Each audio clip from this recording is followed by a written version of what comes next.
the 3 slides in. This is the first slides in the deck are usually just admin stuff. So if you could go advance a little bit further to the slide with the garbage in the ocean. This one's good. Yeah, next one, please. Okay, well, yeah, here we are. Welcome. Forgot about these. Cardano4Climate, we've come together. At this point, our mission is making the world work better for all people, animals, and the living planet. We're kind of an organism in itself, growing, thriving, changing, shifting, adapting, and we're doing what we can to make the world work better for all animals.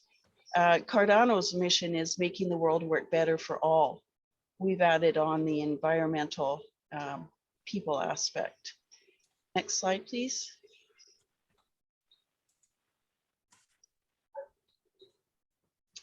Today's agenda, we're going to quickly go into our next event coming up, including a Twitter space tomorrow.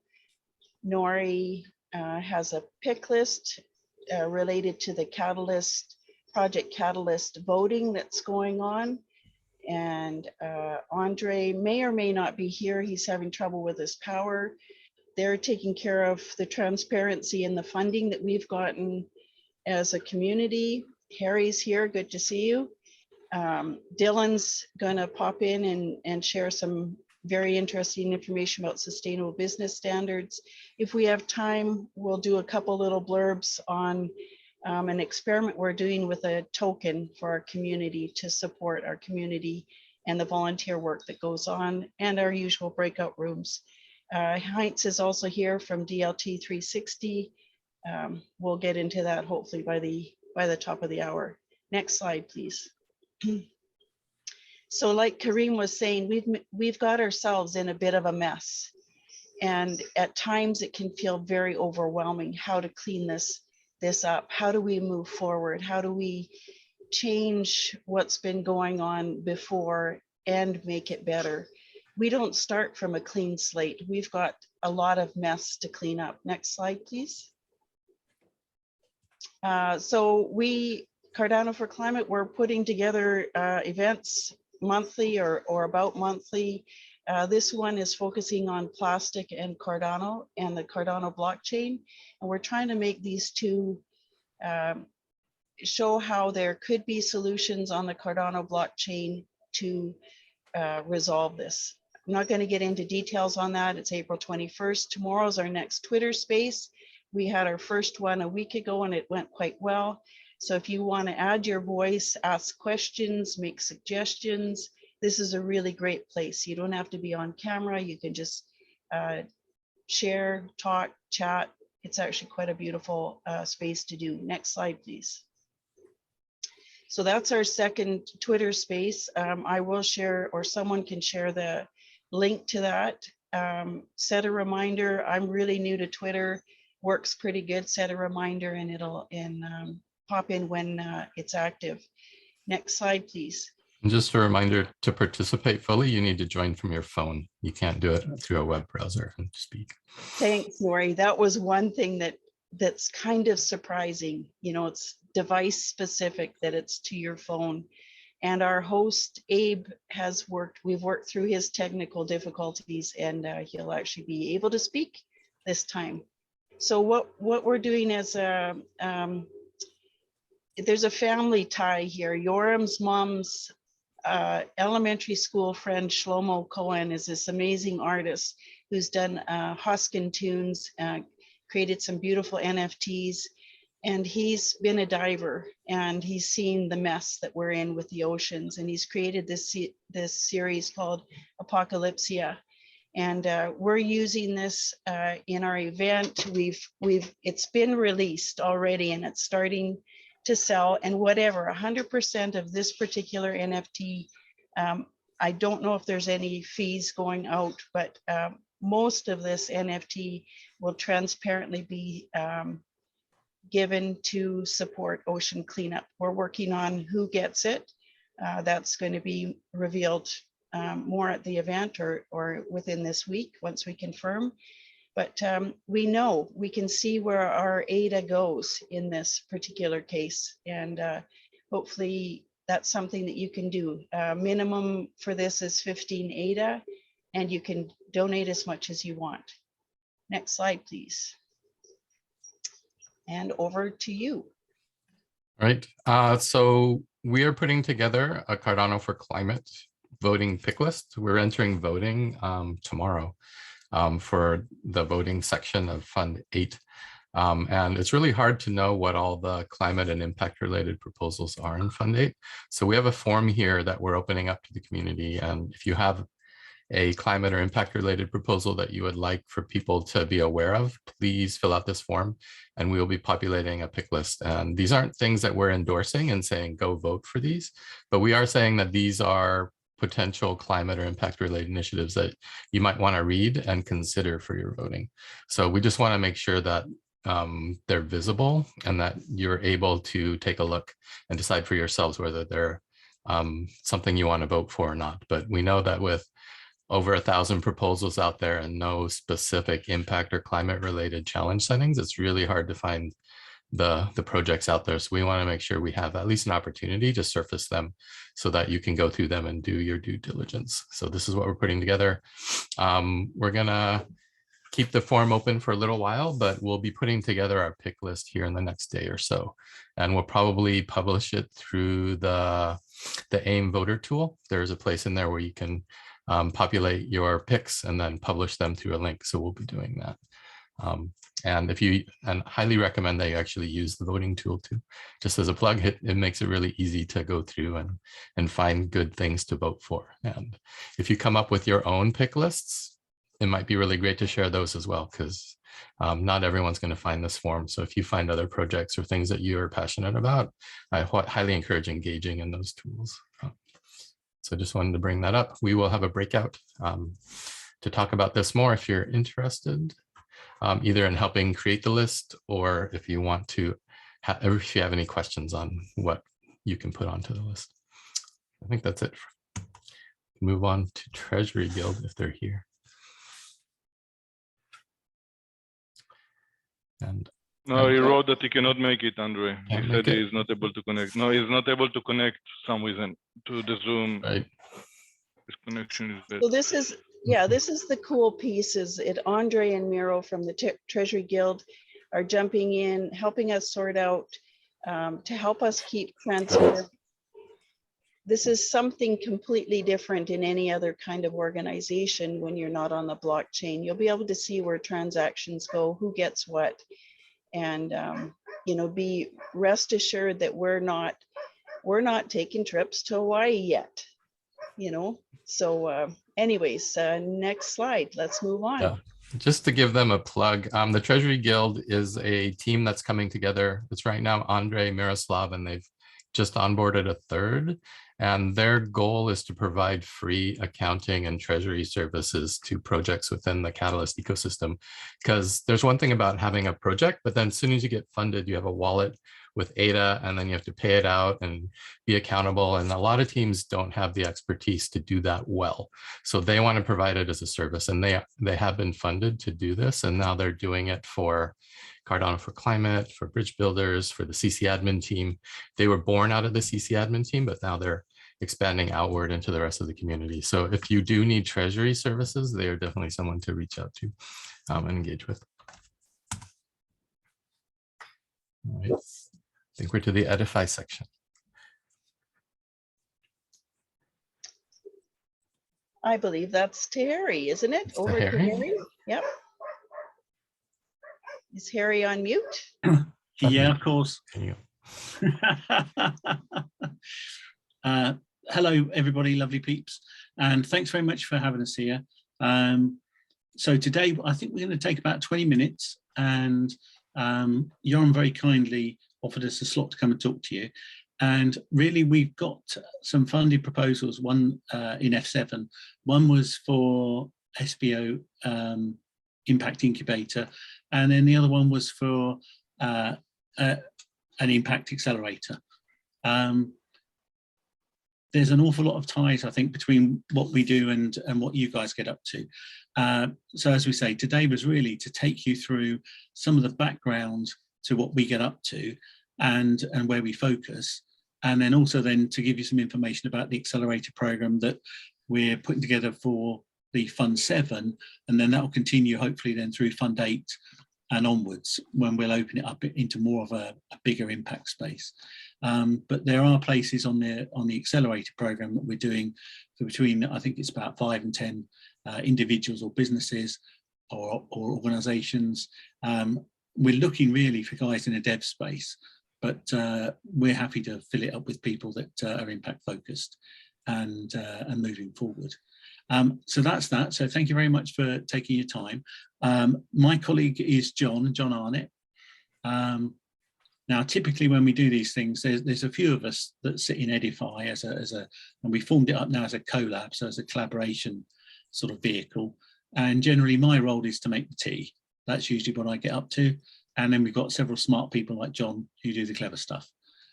Tea making is not so easy when you're virtual though. So that's the problem I'm getting around. So John, have you got the slides? So, good morning, this is George. I got a call from Cameron today regarding parts that I had ordered for fixing my Lincoln nameplates. Sure. I missed all that. I couldn't hear it. Oh, I think George. Yeah, I mute them. Oh, okay. Right. I couldn't hear it clearly. So, Okay. So John, But for the slide you just say next, and it's embedded in the presentation, so everyone can have them afterwards. Okay. The problem is I can't see the presentation at the moment. Oh, you can? I've lost the presentation slides. I couldn't see them when Melanie was doing them. So I don't know if you know how to get me them back. I'm assuming I've got one window open with everyone on, and there was a little window, but it's disappeared. So Do you want to share your own screen then? that may be easier if John could do that, because at least then we'll see where the slides are. Okay. Yeah, if I'm able to present or to share my screen rather, than we'll do it this way. So John needs to be co-host, Simon? I just enabled everyone to share screen, so you should be able to do so now, perfect. John.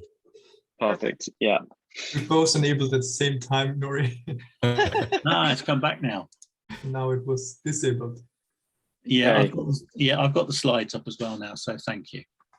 Perfect.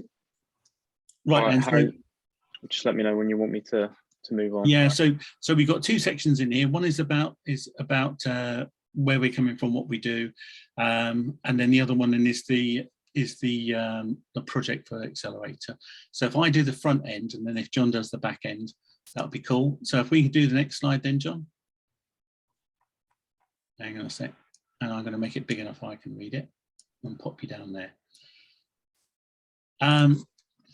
So yeah, so this one again, we've got questions in here that are quite easy to answer in some ways. So why accelerate impact focused developers? So next slide, please, John. For us, this again, it's mission critical stuff. We won't spend long on this slide because this audience has a different level of awareness to most of the people that we talk to when we're talking about things. So we will define impact in our way in a bit. But you guys understand this. This isn't about today, and it's not about commercial. It's about tomorrow, and it's about cultural and commercial. So it's about looking after all those things we've talked about.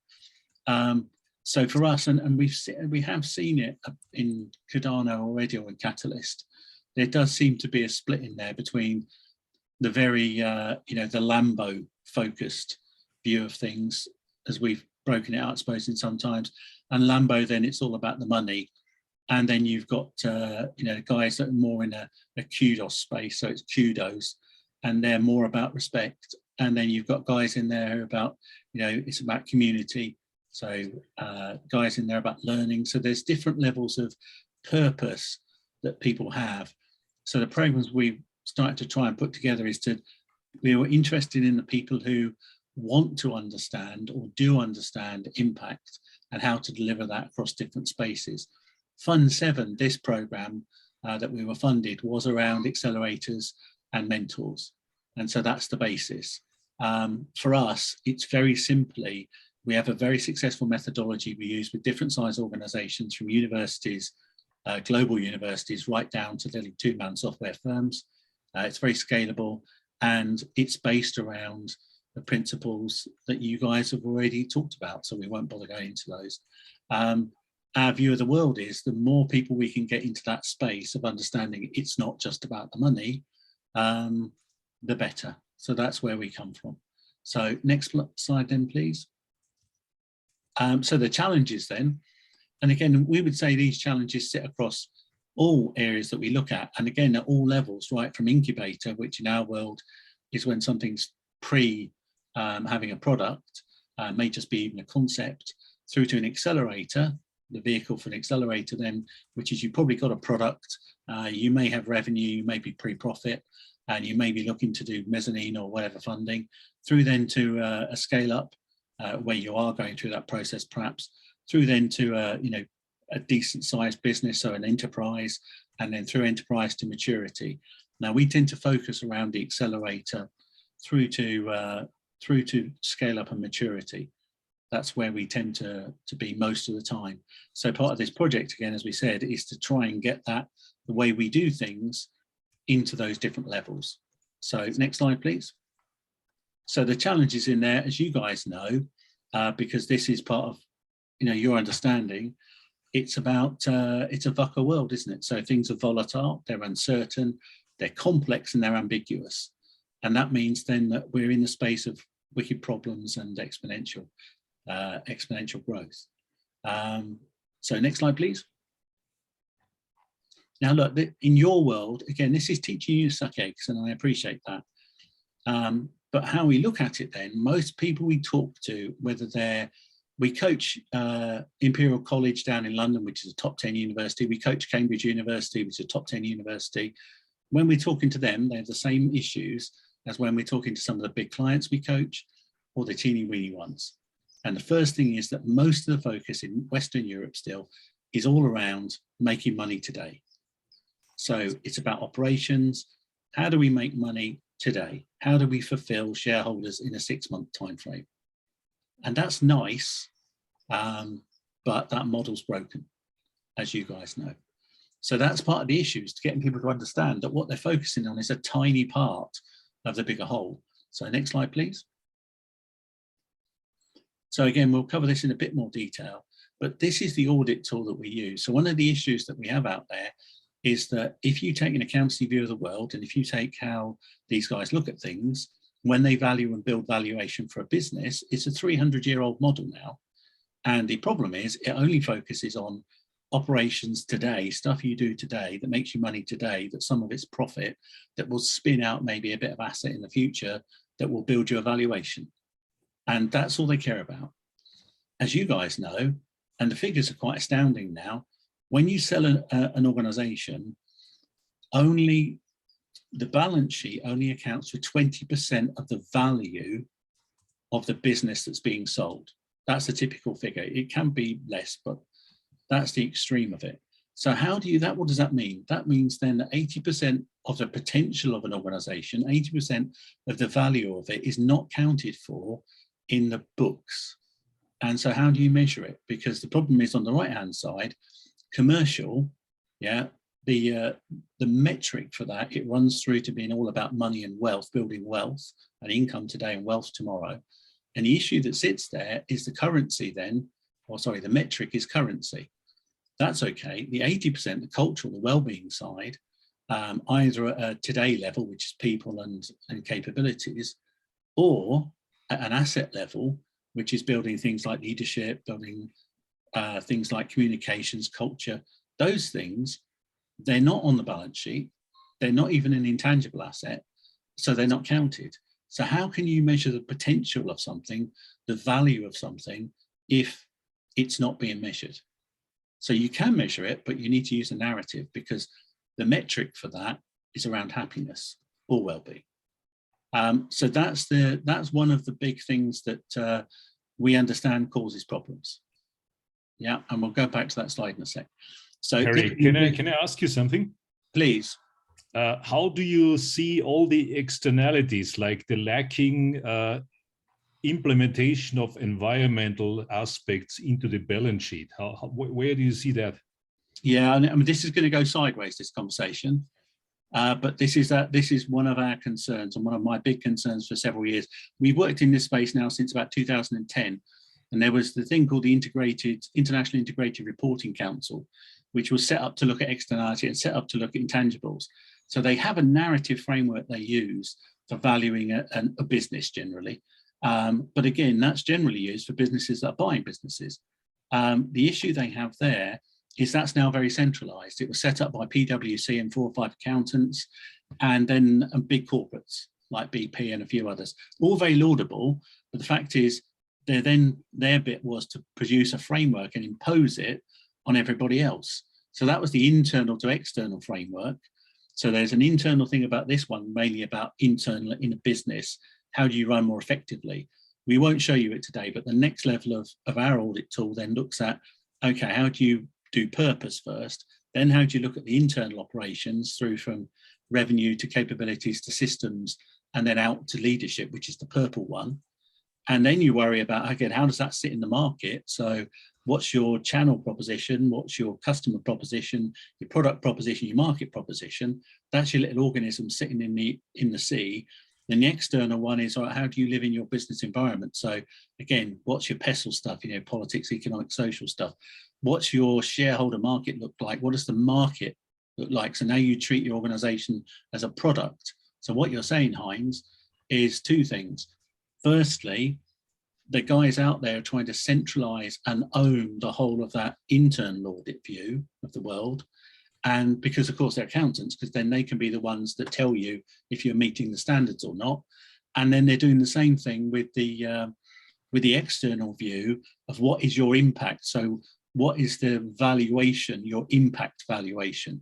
And again, they've been very clever to start to build those models. So they will put a model together that tells you in 10 years' time, you're going to pollute so many million fish.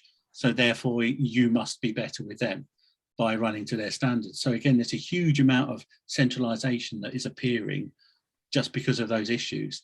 So the model we run on it tends to start with running as an effective part of your ecosystem where you're not doing harm, but you're growing, and then it throws it forward into the future.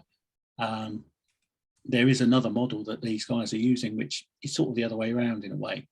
So that's how we try to attend to it, by where are you today? Where do you want to be? How are you going to get there in an impact space? And that's the framework that we use as a process, what we continually iterate. And what we try and do with businesses is get them in a space of thinking about their future 20, 30 years on, and then pulling it back. What do they have to do now to deliver that? So that's fabulous. And that's gone through about 5 slides. So this is the audit one. So when we're working with the Accelerator Program and the Incubator Program we've got, what that space is where are you today? Where do you want to be? How are you going to get there? So next slide then, please, John. And that's it. So our solution. And the first one then is around business resilience.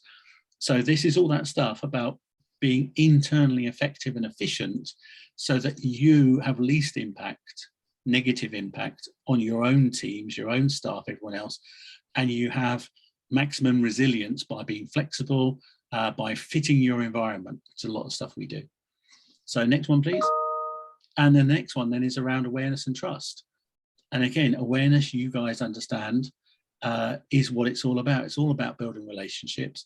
It's all about being in a chain of awareness. So as you step up, then you help the guys who are at the level of awareness below you step up, and you have guys who are helping you step up.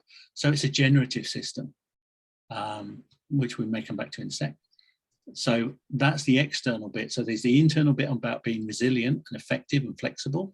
And there's the external bit about having awareness of how you impact your environment, your ecosystem, and then building trust in the way that you continuously operate day to day to day to day. So you show up, you do the work, the Stoic model.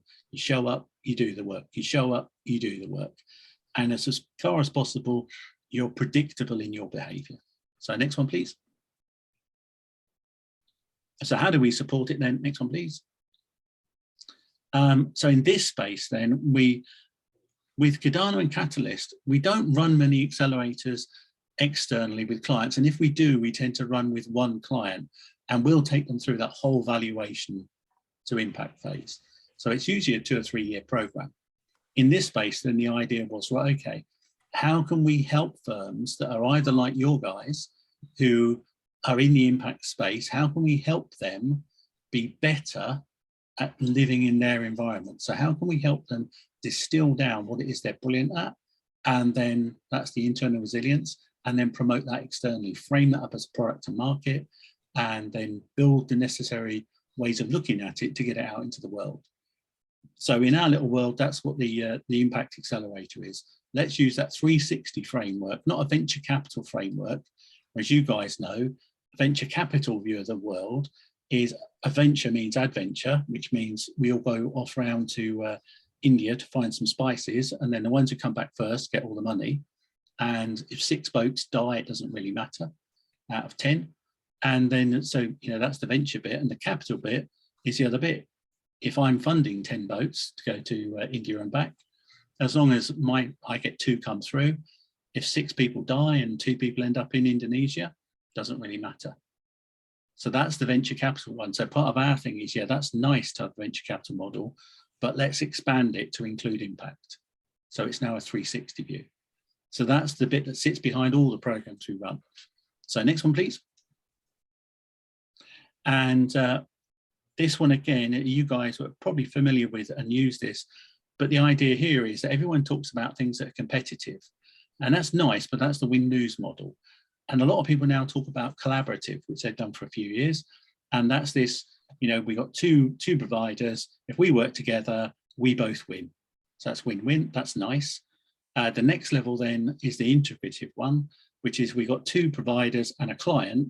If we invest time and energy now, then the client will benefit too. So it's a win-win-win, which is lovely. But the top level one really for us is the generative model. And that's where basically, if we're providing something, we work together to provide, and then the client gets benefit. They probably don't even know they're going to get that benefit because we haven't taxed them for it or anything. It's just part of the gig. It comes out of what you would call excess profits if you're in a capitalist system, but also then the community benefits too. So you're trying to do stuff that is what we would call impact focus. And so that for us is the generative level. And in a generative framework, when we're running this sort of program, the idea is we run the program, we train people, we mentor them, we get them to a stage where they're now training others. So the watch one, do one, train one. We get them to the level of operating and then training. That then means it's a little von Neumann machine, it's self-generating, and that's generative. So our gig, all the stuff we try and do, we've got a lot of IP that's quite powerful. Rather than charge for that IP, what we'd like to do is get other people trained up to use the IP so they can train other people to use it, and it pops out everywhere. And that's the stuff we've started off with WADA, and we've run an accelerator now program with WADA as a pro bono one, because we're trying to get to the trainer level. And that's our view of the world, which I know you guys share. So next slide, please. So how do we get there? Next slide, please. And again, this stuff is, again, sucking eggs for you guys. But in our world, then you create impact. And the way you create impact in a leadership space is you solve wicked challenges. And that then gets you exponential opportunities. As you guys know, the issue is the human brain doesn't really understand exponential. So therefore, it doesn't understand the cost of wicked challenges you don't solve. And it doesn't understand the benefit of exponential opportunities that you do solve. So next slide, please. And again, the process we use, the American military will call this OODA, which is observe, orientate, decide and act. And then if you're doing, I can't remember what the other one is, there's not the nice version, but our version then is you go out, you do the audit, you do discovery, internal, external, you define the issues, design a solution, you deploy it. And once you've done that, you do it again. So that's a little Fibonacci, really, a little Fibonacci cycle. And that's impact leadership, that you do that from a position of growing to impact. So next slide, please. And then the journey, as we've said, this is the process. So we've done the audit, which is breaking down, which we'll come to in a sec, which is breaking down the where are you now, where do you want to go, how are you going to get there bit. This is then the process of doing that. So where are you now in the trees? Where do you want to be? How are you going to get there? The clever bit here is building the playbook and then leveraging what you're brilliant at and building the leadership of your team to undertake the journey, and then test and measure and then be available to flex that approach. So next slide, please. And then we've said this one, haven't we, already, when we're talking earlier with Heinz. So again, for us, it's about purpose, but it's people, planet, profit, and performance. So again, in our world, if you want to be a billionaire, there's no problem with that, as long as you're not screwing someone over to get there. And for us, as you guys frame up, it's not just people, it's planet, it's Gaia. So it's not just all the people in the world, it's all the animals, it's all the environment, it's all the conscious things. And in my personal belief of that, everything has a level of consciousness somewhere. Okay, next slide, please. And we sort of done the dashboard, but this is the detail. So we use this in two spaces. Firstly, we use it to do the internal audit at the start of the journey. So we look at the commercial side, income and asset. We look at the cultural side, income and or capabilities and asset. And in our world, most of the focus is on that performance strategy bit. Most of it is either sits in purpose, which drops down through your business plan, or it sits in performance strategy, which is about leadership, succession planning, talent management, knowledge management, communications, internal, external. Those are the things which are all about relationship, and they add all the value. That's where most of the 80% sits. So first of all, we work out how to audit where you are now. Then we use the same criteria to set a vision of where do you want to go. And then we put the plan in place, a strategy plan that sits there that tells you how to get there. And then you scenario test it. So that's the dashboard. So we use the dashboard for two things. One as an audit tool, but secondly then as the audit, as the engine, where you start to fill in the capabilities that are missing. And so this is the one where it gets into spinning out asset.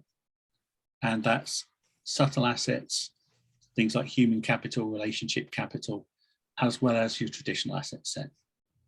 And that's what Heinz was talking about before, spinning that out into the external. So next slide, please. And again, very quickly on this, we know that this works a bit like a helix. There are two elements to when a business grows. One of them is around the steps you take through the business vision. And the business vision, then you start off with revenue. That is that little boxes we just went through. You start off when you're small, you focus on revenue. As you grow, then you start to understand capabilities. And as you grow further, you hit a ceiling where you have to reinvest in the business. And that takes you into scalability and systems. And then you'll grow, and then you'll hit another ceiling. And now you have to put in a leadership team, and you have to grow the performance side of the business, which is the 80%. Then once you put that in place, and you're now becoming more irrelevant, so you can step up, the business then gets into understanding its external market, and then you invest in that. And then once you get to that level, now you're into this level of valuation and investment. Now you can start to worry about taking your enterprise and growing it to be more sustainable across other enterprises. So that's the business journey. And the next one. And then we know that there's a founders or a leadership journey as well. As you guys know, because you've done it, you kick off as a business founder, you're in the business, it's all about the cash. Then you start to get into a space of divorcing yourself from the business. So it's now just about you and the business, but now you hire a team to run the business. So there's a pivot from you generating income, you being in the business, to you building an asset and you being on the business. So you worry about systems, and then you worry about leadership, and then you become a business investor. And the whole point of our bit is it's always about being an impact investor.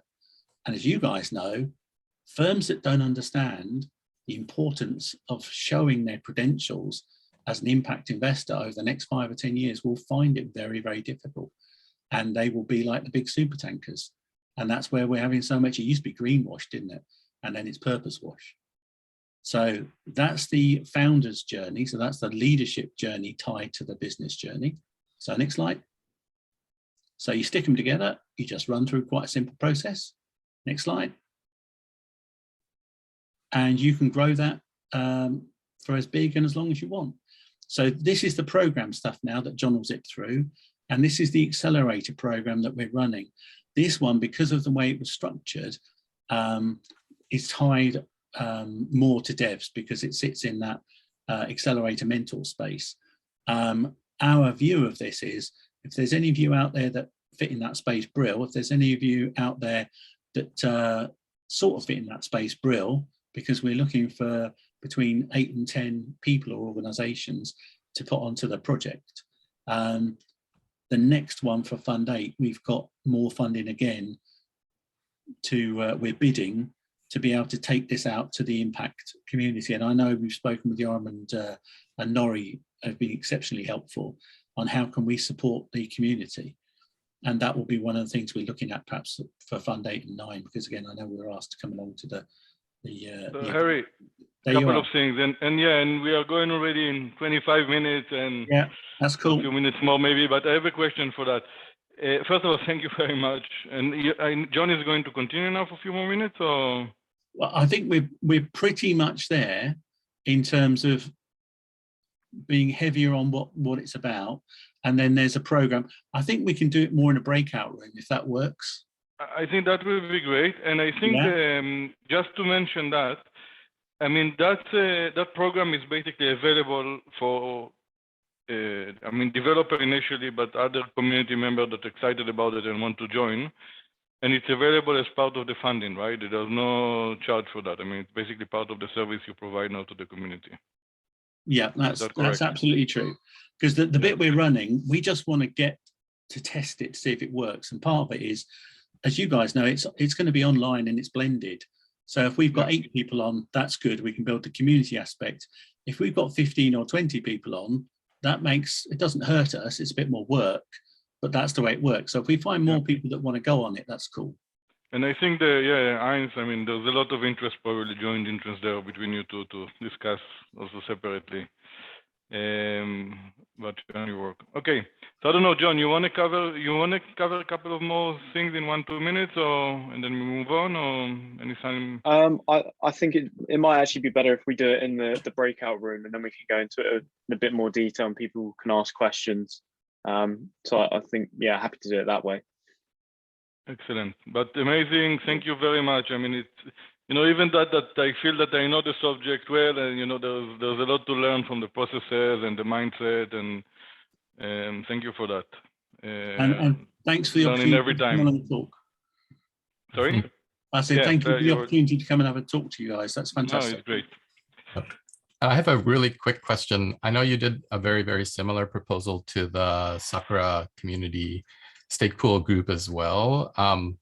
They're essentially the same program. So I know there's a few of the people from that meeting here. You wouldn't sign up for both, right? That's essentially the same content. No, and I think Abe explained it really well, because we had a conversation with Abe and his guys earlier.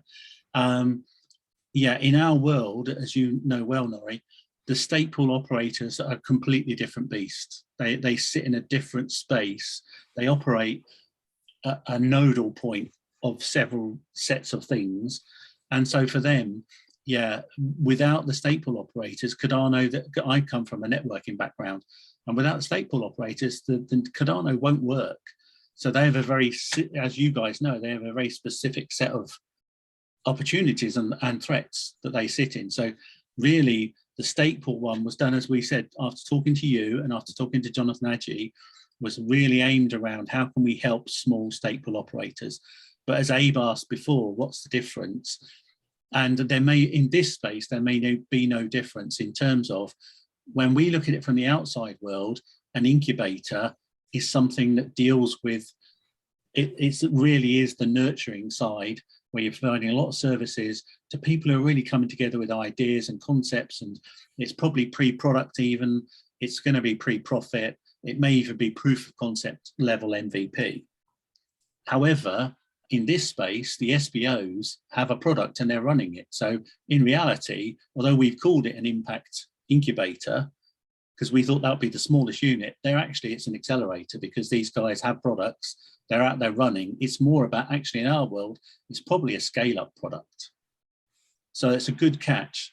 The accelerator one, however, bizarrely will flip the other way, won't it? Because if we're looking at guys who are devs or pulling together more in that space, they probably don't have a product yet. So come fund 8, we may flip it. So I wouldn't get hung up on the wording, but the program itself is the same. We'll just stretch it out for the accelerator one because it'll be more about product. It'll be more about market. It'll be more about that space. So in effect, the SBOs will be on an accelerator, but don't tell anybody that. Okay, thanks for the clarification.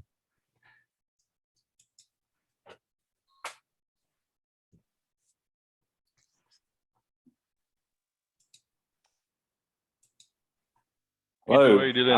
Yeah. Hi everyone. So yeah, I'm Dylan and member of Algae Token. So I'm a chemical engineer and an algae farm manager, and I also consult for commercial operations of algae farms. And I'm joined with two doctors there that are some of the best experts in the world in delivering algae farms. So we've got lots of experience. Yeah, if we could go to the next slide. So we've got over 15 years of, basically delivering commercial algae farms. Down the bottom left there is a little pilot plant that we have running off solar, totally off the grid. And our whole system, well, basically, first of all, Algae Token just aims to create sustainable algae farms for the future to handle the world's nutritional problems, global warming problems, and protection of aquatic life. We'd like to overcome fossil fuel depletion and create scalable algae farms around the globe using non-agritable land or non-potable water. So we're looking at using smart contracts for supply chain tracking, quality control and governance. So basically the framework there is you buy algae tokens, we build farms, and then from that revenue from the farms, go back to build the farms bigger and go back to buying the token. So it's a circular economy there, just like the algae growth itself.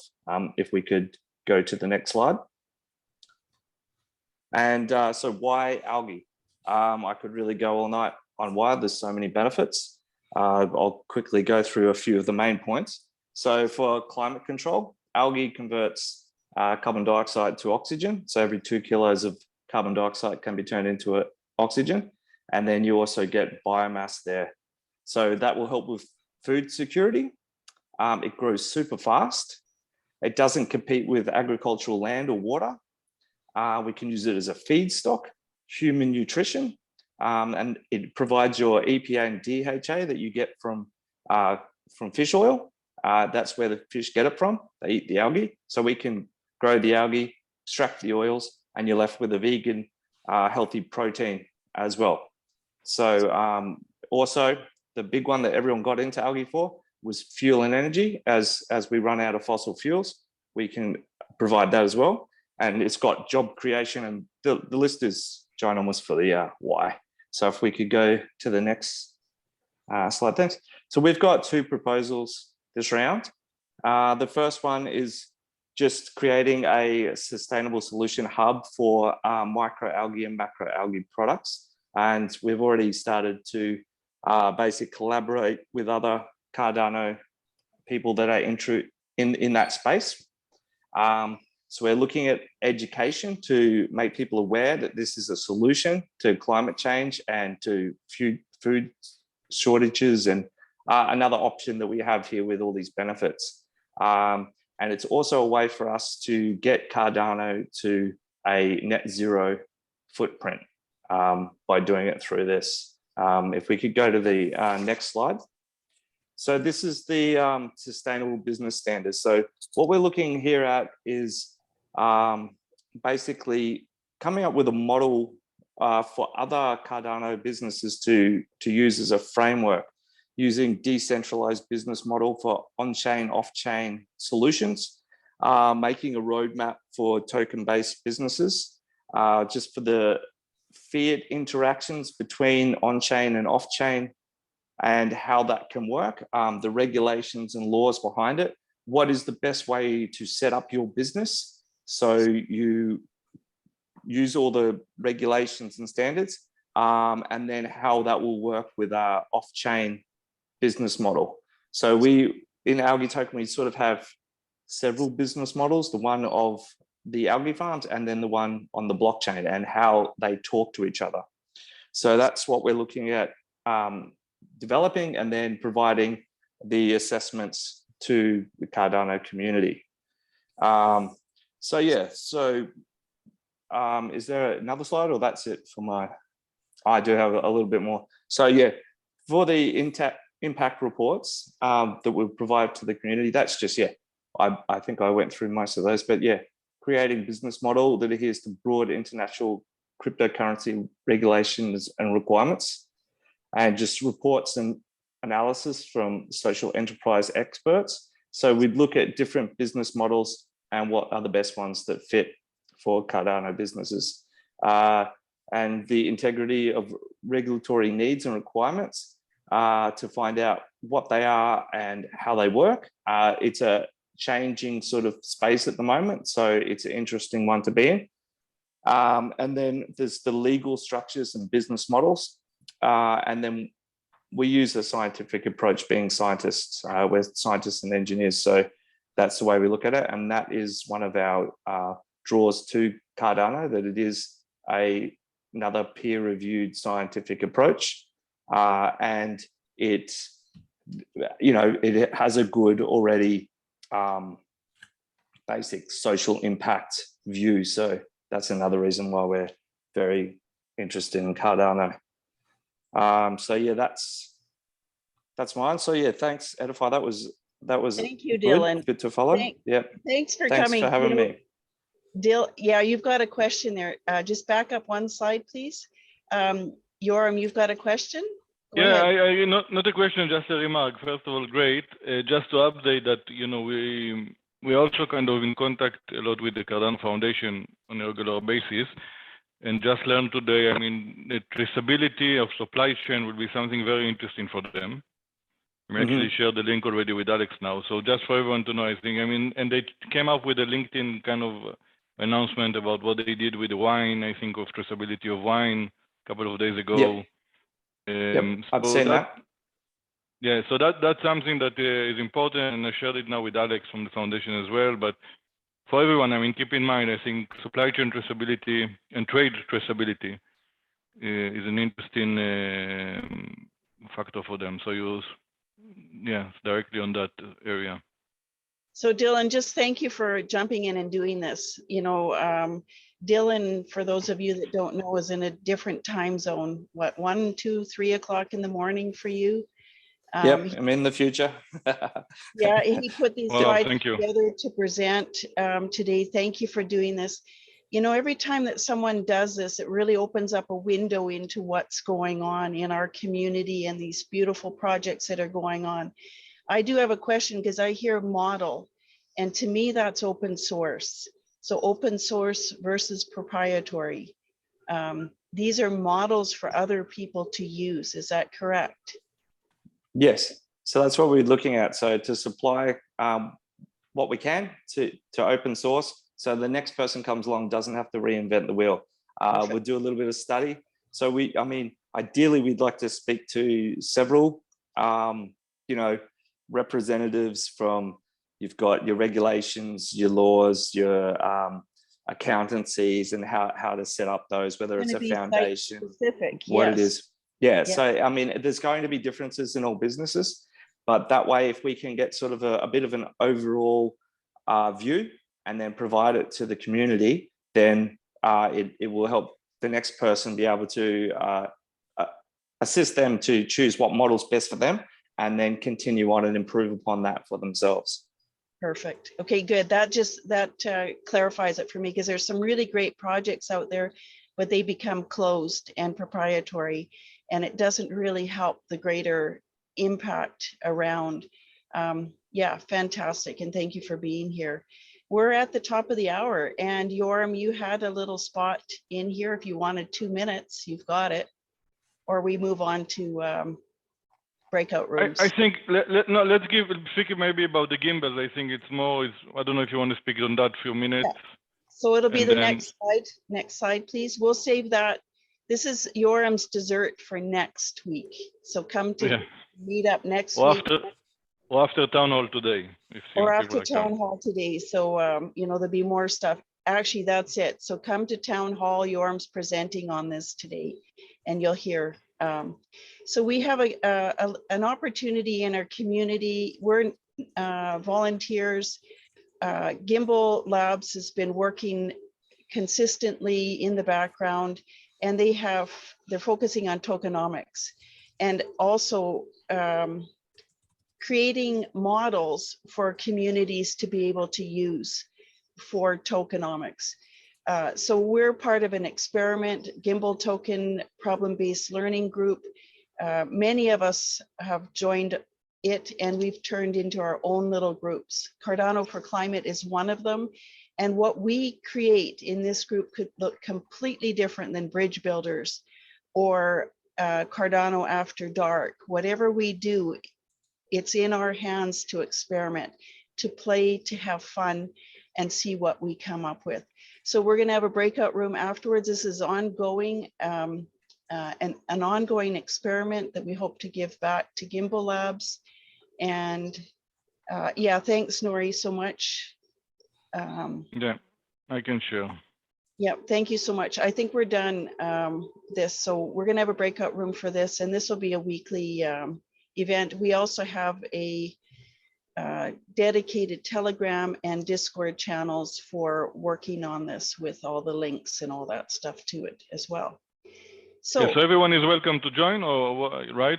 And absolutely, it's an open source. The documents are editable, so I'm not sure, it's not, you know, we don't publish it on YouTube for absolutely everybody to edit.